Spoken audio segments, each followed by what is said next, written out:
আসলে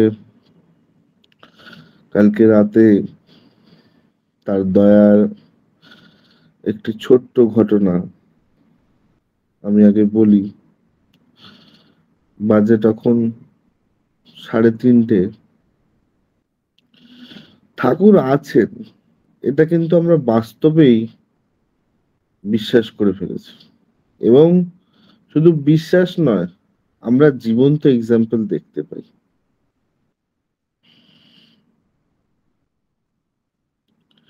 কালকে রাত্রির 3:30-4টে নাগাদ একটি এমার্জেন্সি পেশেন্ট এলো। পেশেন্টটি ত্রিবল পেটে যন্ত্রণা। আমি ইমার্জেন্সি সিটি স্ক্যান করার কথা বললাম।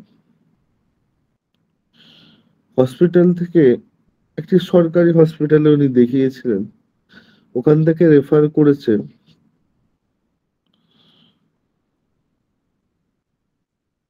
ওখানে লেখা আছে অ্যাপেন্ডিসাইটিস কোয়েরি, ওই জন্য রেফার করেছে। তো কি মনে গেল, আমি একটা প্রেগনেন্সি টেস্ট করতে দিলাম। যখন সিটি স্ক্যানটা হয়ে এলো, প্রেগনেন্সি টেস্ট করা হলো, তার প্রেগনেন্সি টেস্ট পজিটিভ।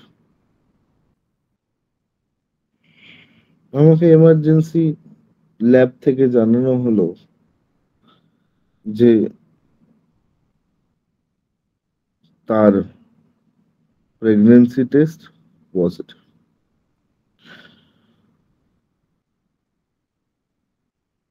আমি ভাবলাম অ্যাপেন্ডিক্সে প্রেগনেন্সি টেস্ট পজিটিভ আসবে কেন।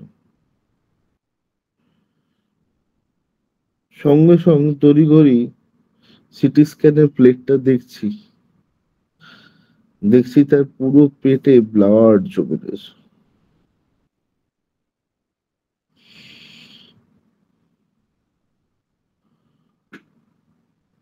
তখন সময় 5:30। এমার্জেন্সি আমরা অপারেশন প্ল্যান করি।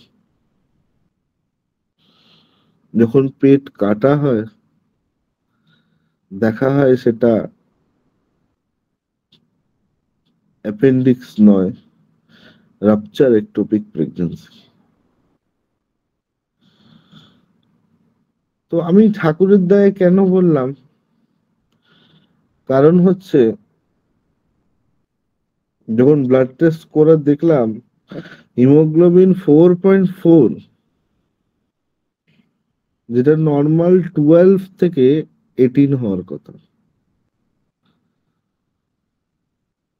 দ্বিতীয় জিনিস, আমি তো একটোপিক প্রেগন্যান্সির কথা ভাবলামই না,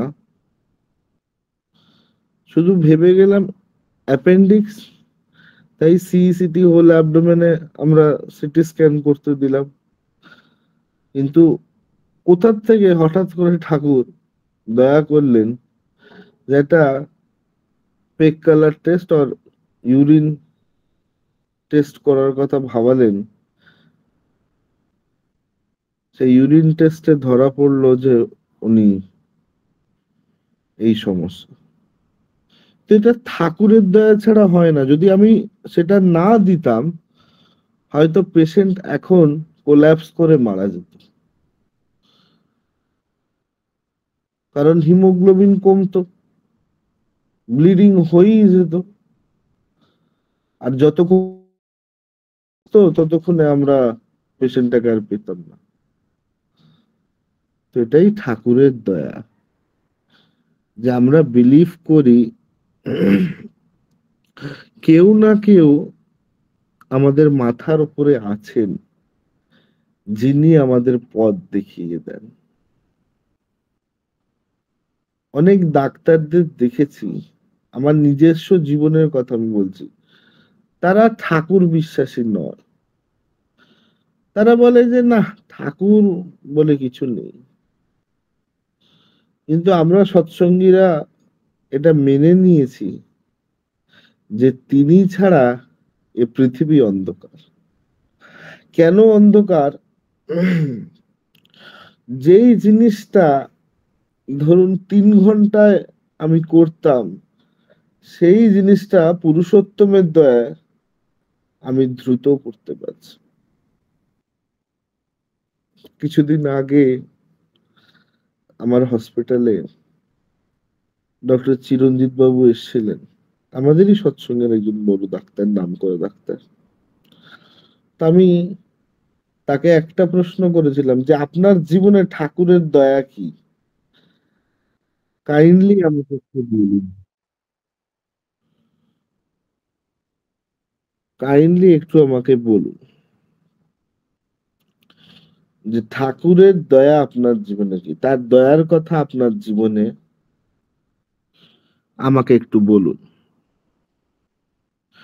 তখন তিনি বলছেন, এই যে এতক্ষণ ধরে আমি একটা অপারেশন করলাম, অপারেশনটা দেখলে ওপেন হওয়ার কথা, কিন্তু আমি ল্যাপ্রোটমিতেই অপারেশনটা করে ফেললাম। এটা ঠাকুরের দয়া, যে ঠাকুর সব সময় আমার মাথার উপরে আছে। তাই অপারেশনটা শেষ করে এসে আমি একটু বিছানায় মাথা রেখেছি, কখন ঘুমিয়ে পড়েছি আমি বুঝতেও পারি। আমরা প্রতি প্রেক্ষে প্রত্যেকটা সময় এটা বুঝতে পারি যে তিনি না থাকলে আমরা কোথায় থাকতাম। তার দয়া যদি জীবনে না হতো, তাহলেও আমরা কিন্তু কোথায় থাকতাম। দিনটি বেশি দিন নয়, 2024 সালের ফেব্রুয়ারি মাসের 4 তারিখ আমার মা সকালবেলা 7:30টার সময় আমাকে ফোন করেন, করে বলছেন, আজকে তোর মাসির ছেলের জন্মদিন, বিয়ে, আমরা সবাই যাচ্ছি, তাহলে তুই কিন্তু আসিস। তো আমি মাকে বললাম যে মা, আমার পক্ষে সম্ভব হবে না, তোমরা সবাই যাও, আমার দিক দিয়ে তুমি একটু জানিয়ে দিও। ঠিক 10:30টার সময় আমার বাড়ি থেকে আমার বড় বৌদি ফোন করেন যে দেখো না, তোমার মা স্নানে ঢুকেছিলেন, এখনো কিন্তু বেরোননি। তো তড়িঘড়ি আমি বৌদিকে বললাম যে আপনি দেখেন দরজা ভেঙে কি হচ্ছে। যখন দরজা ভেঙে ঘরের ভেতরে, বাথরুমের ভেতরে গেছেন, দেখছেন আমার মা পড়ে আছেন, কোনো সেন্স নাই, লস অফ কনসিয়াস। তড়িঘড়ি করে আমাদের বাড়িতে একজন ডাক্তারবাবু থাকেন 3 তলায়, ওনাকে ডাকা হলো। তিনি বলছেন, জেঠিমার প্রেশার অনেক বাড়া, 240/140, তোমরা ইমিডিয়েট তাকে অ্যাডমিট করার ব্যবস্থা করো। আর কোনো সেন্স নাই, স্যাচুরেশনও কম, পালস রেট বেশি। তো আমার বৌদি আমাকে সব জানালেন, জানিয়ে আমাকে বলছেন, বিশাল ভাই কি করব? তো আমি প্রশ্ন করছি, মা আজকে ইষ্টবৃতি করেছিল? দেখো তো ঠাকুর ঘরে গিয়ে মা ইষ্টবৃতি করেছিল কিনা। তো তুমি মাকে আমার কাছে নিয়ে আসো। তড়িঘড়ি মাকে ওখান থেকে আমার কাছে নিয়ে আসার ব্যবস্থা করলো। পরে জানতে পারি, হ্যাঁ, মা ইষ্টবৃতি করেছেন। ঠাকুরকে ইষ্টবিধি নিবেদন করে সব কাজ শেষ করে আমাকে ফোন করেছে। যখন আমার কাছে নিয়ে আসে, আমি সিটি স্ক্যান করি। সিটি স্ক্যানে যারা ডাক্তার তারা বুঝবেন, পুরোপুরি ভেন্ট্রিকাল ব্লিডিং ছিল এবং মিড লাইন শিফট হয়ে আর 3.3 mm হেমাটোমা মিড ব্রেনে হয়ে রয়েছে। আমি সঙ্গে সঙ্গে আচার্যদেবকে জানাই। দাদা বললেন, পুরুষোত্তমের ইচ্ছা যেন পূর্ণ হোক, তুমি প্রার্থনা করো ঠাকুর তোমার ইচ্ছা যেন পূর্ণ হোক। আমার কিছু চাওয়া পাওনা নেই, আমি প্রার্থনা করব না আমার মাকে তুমি ফিরিয়ে দাও, তোমার ইচ্ছা যেন পূর্ণ হোক, আমি এই প্রার্থনা করি। এই কথা তিনি বললেন, আর বললেন তুই ইমিডিয়েট নিউরো সায়েন্সে নিয়ে চলে যা। আমি যখন নিউরো সায়েন্সে নিয়ে গেলাম, তখন সবাই বলছে যে এ পেশেন্টের যা অবস্থা আর বাঁচবে না। যিনি এমার্জেন্সিতে দেখলেন তিনিও বললেন যে দেখুন পেশেন্টের অবস্থা তো খারাপ, কতক্ষণ টানবে বলা মুশকিল, আপনি সই করে দেন। ভর্তি নিল, আইটিইউ ইউনিটে ভর্তি করলাম। করে যখন আইসিইউ বেডে দিয়েছে, আমি দেখছি আমার মায়ের পালস আর উঠছে না, বিপি কোয়ারি, স্যাচুরেশন ড্রপ করছে।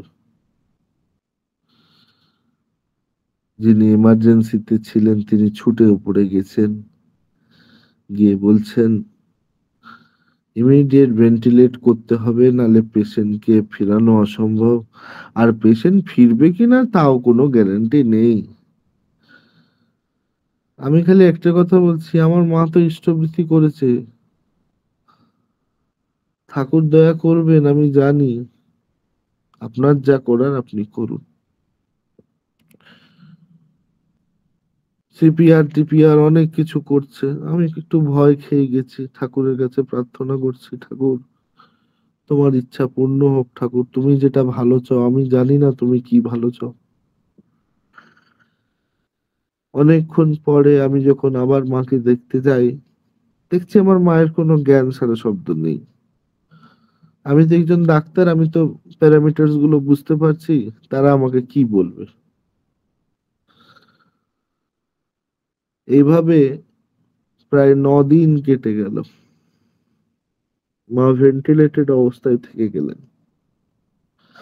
10 দিনের দিন যখন 10 দিনের দিন যখন আমি যাই, তখন মা একটু পা নাড়াচাড়া করতেন। 13-14 দিনে দেখলাম আমাকে হঠাৎ একদিন বলছে যে যদি এবার ভেন্টিলেটর না খুলতে পারি, ট্র্যাকিওস্টোমি করার কথা। তো আমি একটা কথাই বললাম যে যা হবে হোক, ভেন্টিলেটর আপনি খুলে দিন, ট্র্যাকিওস্টোমি আমি করাবো না। আমি ট্র্যাকিওস্টোমি করাতে ইচ্ছুক না। আর দ্বিতীয় জিনিস, আমি ব্রেন কেটে অপারেশনও করাতে ইচ্ছুক না। তাতে আমার মা বাঁচুক বাঁচবে, না বাঁচলে না বাঁচুক, পুরুষোত্তম আছে, তিনি দয়া করবেন। এই কথা বলে আমি যখন ভেন্টিলেটর খুলে দিতে বললাম, দেখছি ভেন্টিলেটর খোলার পরে আমার মা কনসাস হয়েছে। 2 দিন পরে আস্তে আস্তে দেখছি মায়ের জ্ঞান ফিরছে। এট লাস্ট 7 ডেজ পরে আমার মা আমার সাথে কথা বলছে। পুরোপুরি লেফট সাইড প্যারালাইজড, হেমিপ্লেজিয়া হয়ে পড়ে আছেন, লেফট সাইডে হাতও উঠছে না, পাও উঠছে না, মা কিন্তু কথা বলছে। ডাক্তার বললেন এর থেকে আর কিছু করার নাই, আপনি এবার ছুটি করে নিয়ে চলে যান। ছুটি করে বাড়িতে নিয়ে এসেছি। 1 উইক,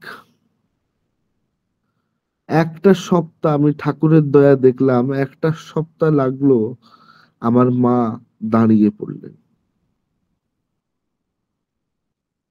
নিজে নিজে বাথরুম যাচ্ছেন, নিজে নিজে বাথরুম থেকে আসছেন। 4 উইকস পর আমার মা আমাকে বায়না করছেন যে আজকে আমি রান্না করব।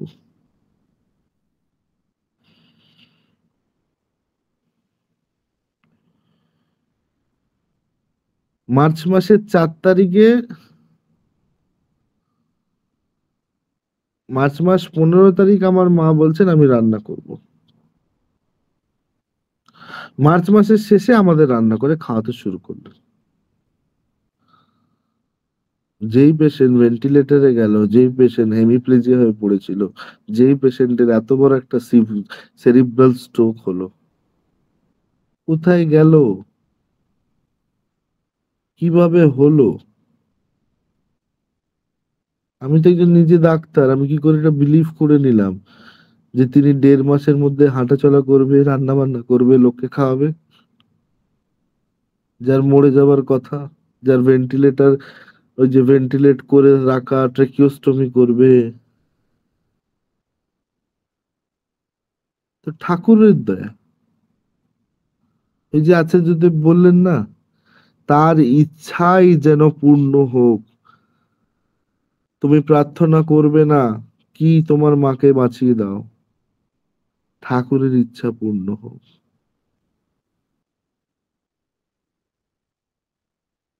আমরা ভাবছি এটা মিরাকেল, এটা গল্প, কিন্তু এটা আমার বাস্তব, আমার জীবন আমি দেখেছি। আজ আমার মা হাঁটতে চলতে পারেন, রান্না করতে পারেন, এবং সবচেয়ে বড় জিনিস হচ্ছে আমার মা এখন সুস্থ। অনেকেই হয়তো বিশ্বাস করব না, কিন্তু এটা ঘটনা, এটা বাস্তব। যারা ঠাকুরকে ধরে রাখে, ঠাকুর তাদেরও ধরে রাখেন, আগলে ধরে রাখেন। ওই যে বলেন না যে তোমার দয়া যে কিসে হতে পারে, এটা বোঝা অসম্ভব। আর তার দয়া যখন হবে, তখন চন্দ্র সূর্য গ্রহ সব এক হয়ে যাবে, কেউ থামাতে পারবে না। ওই ডাক্তাররা বলেন না যে ঠাকুর বলে কিছু আছে। ইয়েস, ঠাকুর আছেন। তার কৃপা যদি না হতো, তার দয়া যদি না হতো, তাহলে এই কোটি কোটি সৎসঙ্গী তৈরি হতো না। সেদিন যেতে যেতে চিরঞ্জিত দা আমাকে একটি কথা বলে গেলেন, আমি কথাটি আপনাদের সাথে শেয়ার করলাম। তিনি যাজন করছিলেন আমারই একজন গুরু, মানে কলিগকে।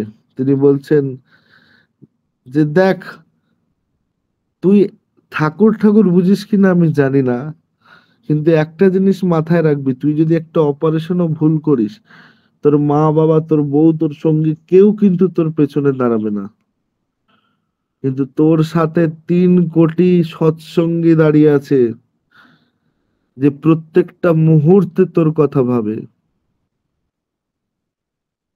আজকে একটি গুরু ভাইয়ের যদি একটি সমস্যা হয়, সেখানে দেখবেন হাজার হাজার কোটি কোটি সৎসঙ্গী কিন্তু দাঁড়িয়ে পড়বে। সে আমার গুরু ভাই, সে আমার গুরু ভাই, তাকে হেল্প করতে হবে, আমি জানি না জানি, তাও আমি তার কাছে দাঁড়াবো। এটাই সৎসঙ্গীদের ক্রাইটেরিয়া। তো সেই পরিস্থিতিতে হাজার হাজার গুরু ভাইয়ের কাছে দাঁড়ানোর জন্য আমরা তো একটা বল পাই, বুকে বল পাই যে না, আমাদের পেছনে আমাদের গুরু ভাইরা দাঁড়াচ্ছেন। দেখান তো এমন অন্য প্রতিষ্ঠান যেখানে আপনার জন্য কেউ ভাববে। এখন মানুষ মানুষকে চিনতে পারছে না, মানুষ মানুষকে চিনতে পারছে না, কিন্তু পরম পিতার অসীম দয়া যে আমরা একটা 3.5 কোটির ফ্যামিলি পেয়েছি, যেই ফ্যামিলিতে আমরা আমাদের ইচ্ছা, ভালোবাসা, তার দয়া জ্ঞাপিত করতে পারি। যাই হোক, আমি আমার ইষ্ট প্রসঙ্গ আর না, আমি এটাই বলতে চাই যে আমার মায়ের মতন এমন হাজার হাজার ঠাকুরের দয়ার গল্প আছে, হয়তো আপনারাও ঠাকুরকে আপনাদের জীবনে আরো কাছে থেকে পেয়েছেন। ঠাকুর আছেন, এটা বাস্তবিক প্রমাণ, আমি আপনাকে বলছি। তার দয়া ছাড়া কিছু হয় না। ঠাকুরের দয়ায় আমি তখন চীনে, হঠাৎ করে জানুয়ারি মাসের 13 তারিখ 2019 সালের ঘটনা। দিনটা হলো উনিশে 13ই জানুয়ারি 2019। আমার ফাইনাল এক্সাম শেষ হয়। তখন আমি উহান শহরে, চায়নাতে। হঠাৎ করে আমি আমার বাবার কাছে বায়না ধরি যে এবছর আমাকে নিয়ে যেতে হবে দেশে। তো আমার বাবা বললেন যে না, এবছর তোকে আসতে হবে না, এই তো 6 মাস আগে গেলি, এখন তোকে আসতে হবে না। কিন্তু আমার একটাই বক্তব্য যে পরম পূজনীয় আচার্যদেব আমাকে ডেকেছেন, আমাকে যেতেই হবে। আমার বাবা খুব রেগে গেলেন, রেগে গিয়ে বললেন এতগুলো টাকা আমি তোকে কোথা থেকে দেব, তুই এবছর আসিস না, অর্থাৎ 6 মাস পরে তো তুই সব শেষ করে চলে আসবি, তখন তুই একবারে আসিস। আমি বলছি না, আমি বাড়ি যাব। আমার সাথে বাবার খুব অশান্তি হয় এটা নিয়ে, যে না, আমি বাড়ি যাব। তো আমি বাবাকে না জানিয়ে টিকিটটা কেটে ফেলি, এবং তখন টিকিটের দাম প্রায় 1 লাখের ওপরে ছিল। তো ঠাকুরের অসীম দয়া, আমাকে একটি ফ্রেন্ড বলল যে দেখ, টিকিট কিন্তু দাম কমেছে, তুই একবার যদি পারিস কেটে নে। সেই টাকাটা আমাকে ধার দিয়েছিল টিকিটের, দিয়ে আমি টিকিটটা যখন কাটি তখন মাত্র 16,000 টাকার মধ্যে, আমার মনে নেই, 16 বা 14 হাজার টাকা আমি টিকিটটা কেটেছিলাম। কেটে যখন দেশে ফিরে চলে আসি 15 তারিখ, আমার বাবা শুনতে পেয়ে আমাকে এয়ারপোর্টে নিতে আসেন না। আমি তারপর বলেছিলাম যে যদি আপনি না আসেন তাহলে আমি কিন্তু পালিয়ে যাব দেওঘরে। তখন বাবা এসে এসে নিয়ে গেলেন। ওই 15 তারিখ রাতে এসেছি, 16, 17, 18, 19 তারিখে হঠাৎ করে আমার বন্ধুটি ফোন করে আমাকে বলে যে বিশাল, তুই তো চলে গেলি, এখানে পরিস্থিতি খুব খারাপ। তখন আমি বলছি কি পরিস্থিতি খারাপ? বলছে দেখ না, সব বন্ধ হয়ে গেছে, কোনো জিনিস খোলা নেই, কোনো স্টোর খোলা নেই, কোনো গাড়ি পাওয়া যাচ্ছে না, কলেজও বন্ধ করে দিয়েছে, ক্যান্টিনও বন্ধ করে দিয়েছে, এখানে নাকি একটা হাহাকার পরিস্থিতি এসছে। তখন আমি ভাবছি হাহাকার পরিস্থিতি কেন আসবে, তেমন কি হয়ে গেল? তখন বলছে দেখ না, কিছু একটা ভাইরাস সমস্যা করছে, সেটার কারণে সব বন্ধ করে দিচ্ছে। তো আমি খুব অবাক যে আমি 4 দিন আগে এলাম, আর এখন ওই বন্ধুটি ফোন করে আমাকে বলছে দেখ না, এই অসুবিধা। সেই বন্ধুটাই আমাকে টাকা দিয়েছিল, বললো তুই যা, বাড়ি যাবি, আমার কাছ থেকে টাকা নিয়ে যা। বাবা দিয়েননি। আমি ওকে বললাম তুই দে, আমি এসে তোকে দিয়ে দেবো।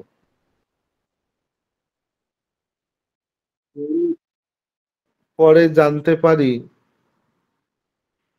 যে সেটা কোভিড।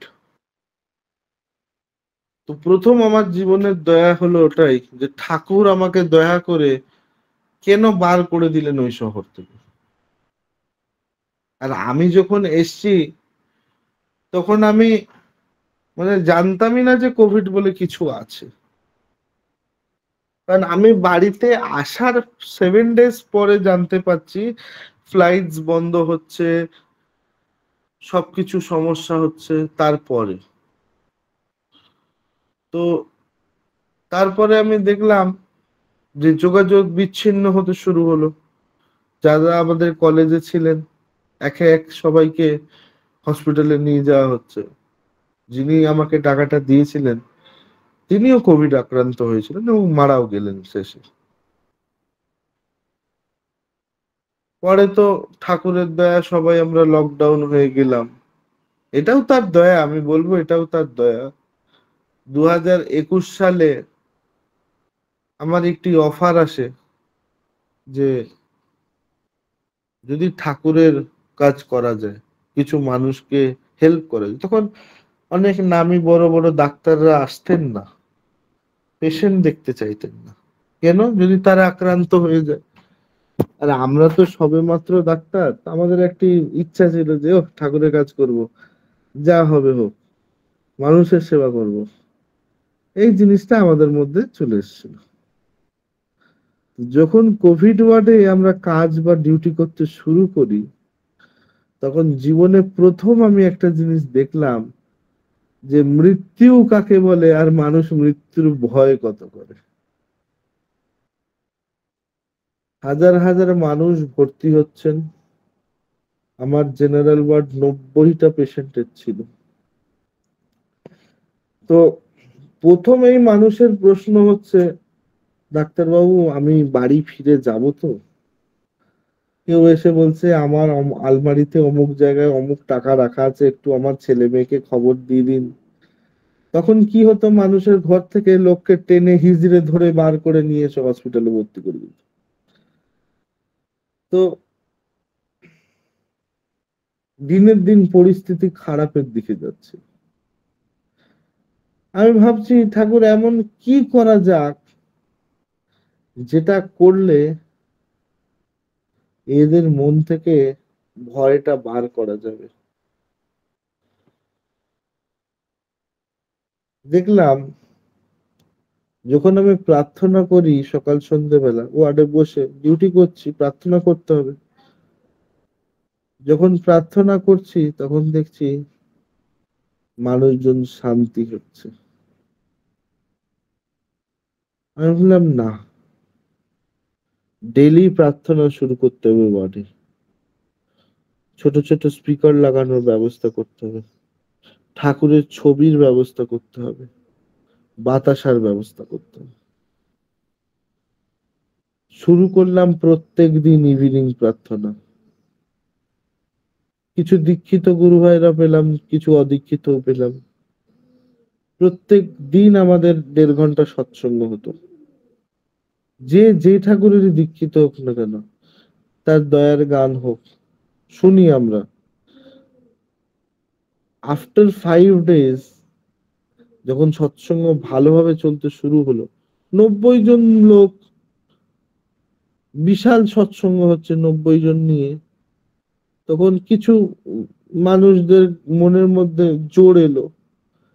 তবে দেখছি মানুষজন আর কিন্তু মরার কথা জিজ্ঞাসা করছে না, আমরা বাঁচবো তো, ডাক্তারবাবু আমরা বেঁচে ফিরবো তো, ছেলে মেয়ে দেখতে পারবো তো। তখন দেখলাম যে এই যে যা দয়া হচ্ছে, এই দয়া অপরম্পার। যখন 10 দিন হয়ে যাচ্ছে, এবার ছুটি দেওয়ার পালা, তখন তারা আমাদেরকে বলছে ডাক্তারবাবু আরো 2 দিন রাখুন না, আমি আরো 2 দিন থাকতে চাই। যেই মানুষ সেই কোভিড ওয়ার্ডে ঢুকতে ভয় পাচ্ছিল, সেই মানুষ বলছে আমরা আরো 2 দিন থাকবো। যাই হোক, শেষে এভাবে 90 জনের ব্যাচ, 3টে 4টে 5টা ব্যাচ কমপ্লিট হলো। হওয়ার পরে আমাকে হাওড়া জেলা থেকে একটি ফোন আসে যে জয়গুরু আমি অমুক ঋত্বিক বলছি, আমি খুব অসুস্থ, আমার ব্লাড লাগবে, আমার কোভিড পজিটিভ হয়েছে, আমাকে রেফার করে দিচ্ছে, আপনি যদি একটু দয়া করে আপনার হসপিটালের ওখানে যদি আমাকে পাঠিয়ে দেন। আজ এটা তো সরকারি হসপিটাল, আমার তো কিছু করার নেই, ওরা যেখানে নিয়ে যাবে। তখন বলছে ঠিক আছে আমি দেখছি। এই কথা বলে আমাকে ঠিক আবার রাতে ফোন করেছেন যে আগে আমি হসপিটালে চলে এসেছি। আমি গেছি, গিয়ে তাকে রিসিভ করে নিয়ে এলাম। তার মেয়ে দেখছি, আর উনি দুজনেই অসুস্থ। তখন আমি একটি কথা বলেছিলাম যে দেখো, দীক্ষাপত্র না আনলে কিন্তু আমি তোমাকে ভর্তি নেব না। বলছে এই অসুস্থ অবস্থায় দীক্ষাপত্র নিয়ে আমি কি করবো? যে দীক্ষাপত্র আমার লাগবে।